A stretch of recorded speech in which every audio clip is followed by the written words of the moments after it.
नमस्कार, news India देख रहे हैं आप और आपके साथ मैं हूं सुरभि तिवारी। बिहार विधानसभा चुनाव के धमाकेदार नतीजों ने पूरे विपक्ष को हिलाकर रख दिया। यादव वोट बैंक की करारी हार से समाजवादी पार्टी के सुप्रीमो अखिलेश यादव बेचैन हैं, लेकिन आंखें अब 2027 के यूपी संग्राम पर टिकी हैं। आरजेडी के यादव उम्मीदवारों की बुरी हार ने समाजवादी पार्टी को सबक सिखाया। अखिलेश का सख्त फरमान है कि मायावती पर कोई बयानबाजी नहीं होनी चाहिए। बसपा के साथ सॉफ्ट रुख अपनाते हुए गठबंधन की राह इस वक्त साफ करने की कोशिश की जा रही है। आरजेडी के ज्यादातर यादव प्रत्याशी चुनाव हार गए हैं। जेडीयू और बीजेपी के कई यादव प्रत्याशी जीत हासिल करने में कामयाब रहे। बिहार में 2020 के चुनाव में यादव की जो संख्या 55 थी, वो 2025 में घटकर 28 रह गई है। यानी बिहार विधानसभा में पिछले विधानसभा के मुकाबले इस विधानसभा में आधे यादव ही पहुंच सके। ऐसे में सवाल ये उठ रहा है कि यही ट्रेंड यूपी में भी रहता है तो फिर क्या होगा? इससे निपटने के लिए क्या सपा के पास कोई रणनीति है?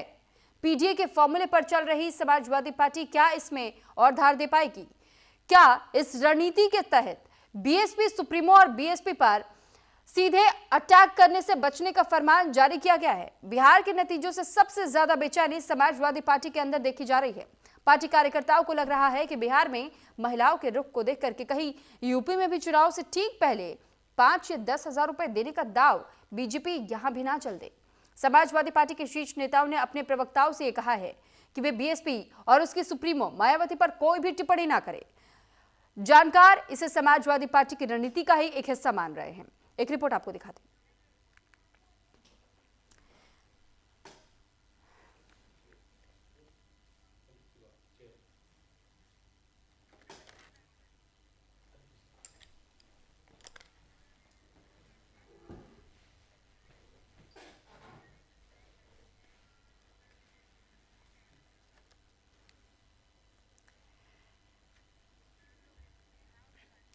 तो फिलहाल इस पर चर्चा करने के लिए हमारे साथ इस वक्त बेहद खास दो मेहमान जुड़ चुके हैं। सबसे पहले मैं रुक करना चाहूंगी रत्नेश मिश्रा जी, नेता यहाँ बीजेपी से, और यश भारती जी, प्रवक्ता समाजवादी पार्टी से। यश भारती जी, मैं आपका रुक कर रही हूँ क्योंकि आपसे पहला सवाल इसलिए भी बनता है कि समाजवादी पार्टी में जिस तरह की बौखलाहट दिखाई दे रही है, जो खलबली इस वक्त मची हुई है बिहार विधानसभा चुनाव के नतीजों को देखने के बाद से डर लगने लगा है क्या अभी के लिए 2027 के लिए? देखिए, पहले तो मुझे आपके शब्दों के चयन पे आपत्ति है। जिस तरीके की आपने कहा कि बौखलाहट है, डर लगने लगा है, तो अगर हमें डर लगने लगा है और हमारी बौखलाहट कह रहे हो आप, अगर चुनाव की तैयारी या हम अपने पार्टी कार्यकर्ताओं नेताओं के साथ में चर्चा कर रहे हैं, तो 24 घंटे चुनावी मोड में रहने वाली भारतीय जनता पार्टी तो मुझे लगता है कि शायद के पाताल लोक में घुसी रहती होगी, जमीन पे कभी आती ही नहीं होगी। उसे बहुत ज्यादा डर लगता होगा, हमेशा डरी और सहमी रहती होगी।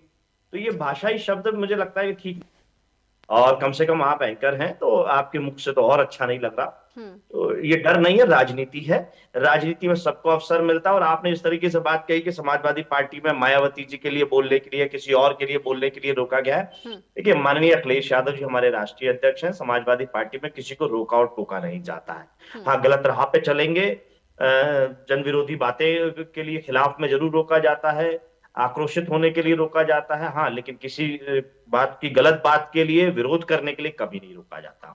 मायावती जी हों, सुहेलदेव पार्टी के लोग हों, अपना दल के लोग हों, निषाद पार्टी के लोग हों, जो भी हों। नहीं तो सर, पीडीए फॉर्मूला फिर हिट कैसे होगा? तो सर ये तो बोलना पड़ेगा ना, ये तो कहना पड़ेगा। मैं आपकी बात का ही जवाब दे रहा हूँ। देखिए, जो जितने भी ये दल रहे, जो मैंने अभी आपको नाम गिनाए, माननीय अखिलेश यादव जी ने किसी की दल को खत्म करने की कभी कोशिश नहीं है। चाहे वो आरएलडी हो, साथ में सहयोग लिया, सीटें दी, सीट शेयरिंग करी, उनके लिए प्रचार भी किया। अभी भी बिहार चुनाव में आपने देखा, हमारा प्रत्याशी नहीं था समाजवादी पार्टी की कोई, लेकिन फिर भी प्रचार करने के लिए गए माननीय अखिलेश यादव जी। तो हम तो लोकतंत्र को मजबूत करने के लिए, बेहतर चुनाव प्रक्रिया हो, बेहतर लोग चुनाव लड़े, जनता को बेहतर प्रतिनिधि मिले, विकल्प मिले कि वो बेहतर लोगों को चुन सके। हम 2 party system, single party system, ये सिस्टम नहीं लाना चाहते कि सब जगह एक एक हो जाए। विकल्प रहे जनता के पास में, जनता विकल्प से चुने, यही लोकतंत्र की खूबसूरती है। उसको हम बरकरार रखना चाहते हैं। माननीय अखिलेश यादव जी बरकरार रखना चाहते हैं। ठीक है, आपके पास मैं लौटूंगी, लेकिन रत्नेश मिश्रा जी भी नेता हमारे साथ बीजेपी से जुड़े हुए, एक बार मैं उनका भी रुख कर लेती हूँ। रत्नेश जी, अभी आपने यश भारती जी को भी सुना, उन्होंने ये मेरे शब्दों के चयन पर तो उन्होंने आपत्ति जता दी, लेकिन क्या आपका ये मानना है या नहीं मानते आप भी कि अखिलेश यादव जब इस तरीके की बातें कह देते हैं, वो कह रहे हैं कि हमसे ये बात कही नहीं गई है सर, यूं ही मीडिया में बातें नहीं आ जाती है, तो ये मैं जानना चाहूंगी कि क्या 2027 के पहले कहीं ना कहीं समाजवादी पार्टी को वाकई में एक चैलेंज सा जरूर महसूस होने लगा है? वो भय इसीलिए हम कोट कर रहे थे कि वो भय लगने लगा है क्या, वो डर लगने लगा है क्या कि कहीं बिहार विधानसभा चुनाव में जिस तरह सीटें घटी, कहीं ऐसा ना हो जाए कि 2027 में यूपी में यही हाल हो जाए? सुरभि जी, आपको और साथी पैनलिस्ट को और देश की जनता को मेरी तरफ से जय श्री राम।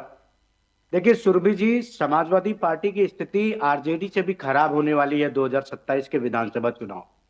जिस प्रकार से समाजवादी पार्टी जनता से दूर है और केवल ट्विटर, फेसबुक और इंस्टाग्राम वाली राजनीति कर रही है, उस राजनीति से आप सत्ता में नहीं आ सकते, आप चुनाव नहीं जीत सकते। अभी हमारे साथी प्रवक्ता बहुत सारी बातें कह रहे थे कि भारतीय जनता पार्टी तो पाताल में चली जाती है। जी बिल्कुल, अगर हमारे देश का एक भी वोटर वहां रहता होगा तो हम उस तक जाएंगे और उस तक अपनी नीति पहुंचाते हैं और उसको बताते हैं कि भारतीय जनता पार्टी को क्यों चुनना चाहिए और उसको बताते हैं कि आपके भविष्य के लिए भारतीय जनता पार्टी का सत्ता में रहना क्यों जरूरी है। हाँ, जनता के पास, इन्होंने एक बात कहा, विकल्प होने चाहिए। जी बिल्कुल, जनता के पास विकल्प होने चाहिए। किसी एक पार्टी की सरकार बनने पर एक ही व्यक्ति मुख्यमंत्री बनेगा, ये नहीं होना चाहिए। किसी एक पार्टी की सरकार बनने पर एक ही व्यक्ति प्रधानमंत्री का कैंडिडेट होगा, ये नहीं होना चाहिए। किसी एक पार्टी की सरकार बनने पर एक ही परिवार के लोग सांसद, विधायक, PWD minister, home minister, finance minister रहेंगे, ये नहीं होना चाहिए। और ये सारी चीजें कहां दिखती है? मैं आपको एक चीज, जनता के पास तो सर विकल्प कहां है? अपोजिशन बीजेपी से भी तो यही सवाल पूछती है कि हर बार बिहार में जब मुख्यमंत्री की बात आती है तो फिर आप नीतीश कुमार का ही चेहरा आगे कर देते हैं, और कोई नाम नहीं है क्या आपके पास? ये प्रधानमंत्री के तौर पर अभी भी एक चेहरा तो बना हुआ है ना सर, और उनके चेहरे पर आप लोग जगह जगह राज्यों में वोट मांग रहे। सर मैं लौट रही हूँ आपके पास, लेकिन मुझे ब्रेक की कमांड आ रही है। सर मैं लौटूंगी, एक छोटे से ब्रेक के लिए बस रुक रहे हैं, मैं अभी लौट रही हूँ इस चर्चा पर।